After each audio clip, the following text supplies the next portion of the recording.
மதுரை மாவட்ட தமிழ்நாடு வருவாய்த்துறை கிராம உதவியாளர் சங்கம் சார்பில் 16வது நாளாக மறியல் மற்றும் வேலை நிறுத்த தொடர் காத்திருப்பு போராட்டம் நடைபெற்று வருகிறது. மதுரை மாவட்ட தமிழ்நாடு வருவாய்த்துறை கிராம உதவியாளர் சங்கம் சார்பில் 16வது நாளாக மறியல் மற்றும் வேலை நிறுத்த தொடர் காத்திருப்பு போராட்டம் மதுரை மாவட்ட ஆட்சியர் அலுவலகத்தில் தொடர்ந்து நடைபெற்று வருகிறது.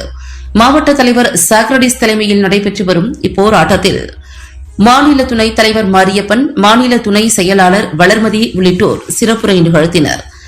இதில் அலுவலக உதவியாளருக்கு இணையாக கிராம உதவியாளர்களுக்கு அடிப்படை ஊதியம் ரூபாய் 15,700 வழங்குவது உள்ளிட்ட 5 அம்ச கோரிக்கைகளை வலியுறுத்தி 16வது நாளாக தொடர் காத்திருப்பு போராட்டம் நடைபெற்றுக் கொண்டிருக்கிறது.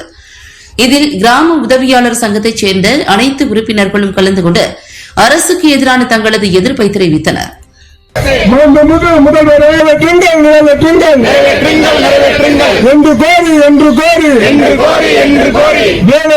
வேலை நிறுத்தம் ஆட்சித்தலைவர் அலுவலகத்தில் கருப்பு சட்டை அணிந்து கொண்டு ஆர்ப்பாட்டம் அழைத்து பேசு எங்களது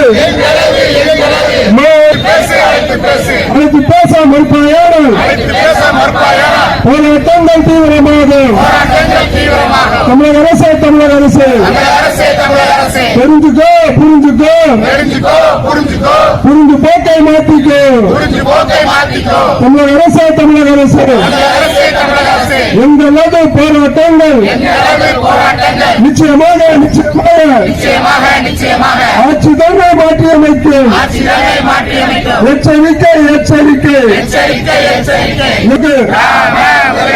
வழங்கப்பட்ட ஊதியமான காலமுறை ஊதியத்தை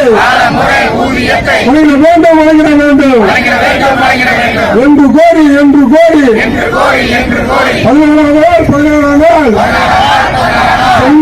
சென்னையிலே எழிலகத்திலே கிராம உதவியாளர்கள் காத்திருப்பு போராட்டம் தமிழக அரசு அதற்கு ஆதரவாக கருப்பு சட்டை அணிந்து கொண்டு மதுரையிலே மாவட்ட ஆட்சித்தலைவர் அலுவலகத்தில் ஆர்ப்பாட்டம் வெள்ளட்டும் சிறக்கட்டும் தமிழக அரசு நியாயம் தானா இருந்து